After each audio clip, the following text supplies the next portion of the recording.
If you know, you know. From your local town to your mobile device, it's time to wake up with TeflonJohn for the real talk with Teflon in the Morning Show. Only on TeflonRadio. Download the TeflonRadio app now. Available on Android and iOS. Hey, what's up, everyone? It's your boy TeflonJohn, and this is the first episode of Real Talk with TeflonJohn in the morning. I got my co-host Tammy, and we got special guest Daniel Barksdale. So what's up, man? Like, how are you doing? Pretty good. All is well. So by this being the very first episode, we got my co-host Tammy. You got anything that you want to say? Because it's early. We've been up early this morning. I don't have a lot to say first thing in the morning, Jonathan.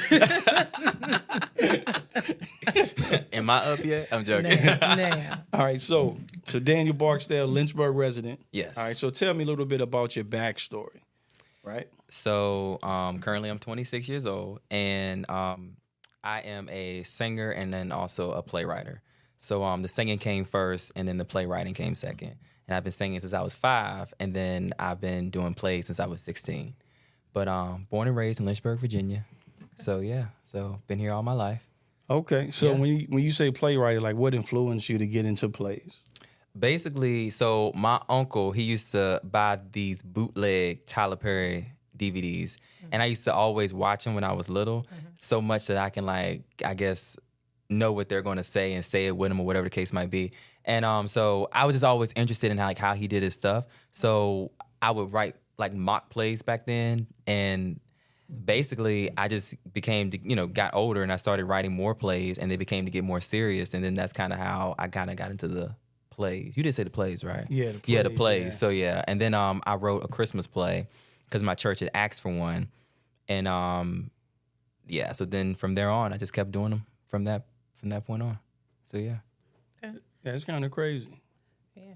So you'd say that Tyler Perry, I guess, is your influence. So is that what your goal is? Are you working to get that big and be Whatever. Tyler Perry in the making? I don't know, cause I be seeing all the stuff that he got going on, and I don't think I will want that much on my plate. But if God gives it to me, I will receive it. But my main goal right now is just to bring great entertainment to people with plays, and if it gets bigger than that, I'm okay with it. But for right now, I'm happy with just doing the plays, because he got TV shows and movies and stuff like that, and I don't know if I want to do all that, because I can barely write 60 pages worth of a play. I don't know how much I could do. Pages. 60 pages, yeah. It'd be 60, 65, some of them, but I know a movie script is way more than that probably, so I'm like, I don't know if I can do that. So I'm sorry. Do you base your plays on like certain things, or you just open to do whatever comes to mind? So yeah, whatever the Lord gives me, that's what I usually write my plays on.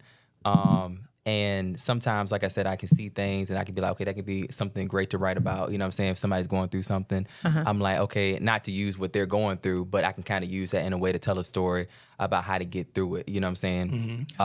In a play. Because a lot of people come to my plays, they don't go to church.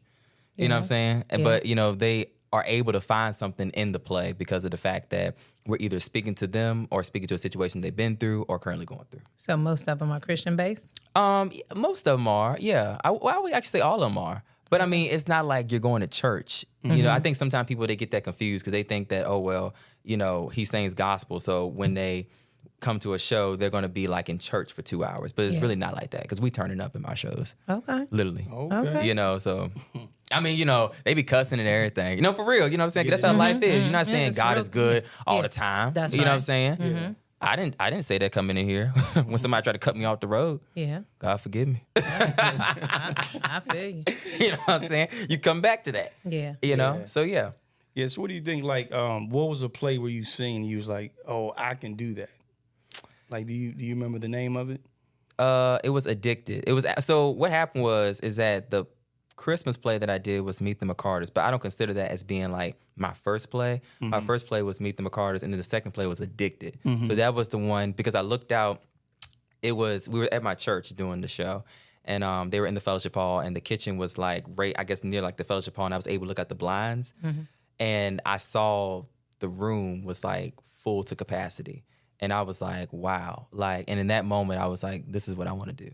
Like, I'll never forget how I felt like when I looked out and saw those that many people was waiting to see the play. Because at first I was like, it's gonna probably be like 30 people. Because we set up, I think it was like 80-something, 90-some chairs. But with ticket sales, they were $5 at the time. The cast were giving me, it was like only 30 that we sold.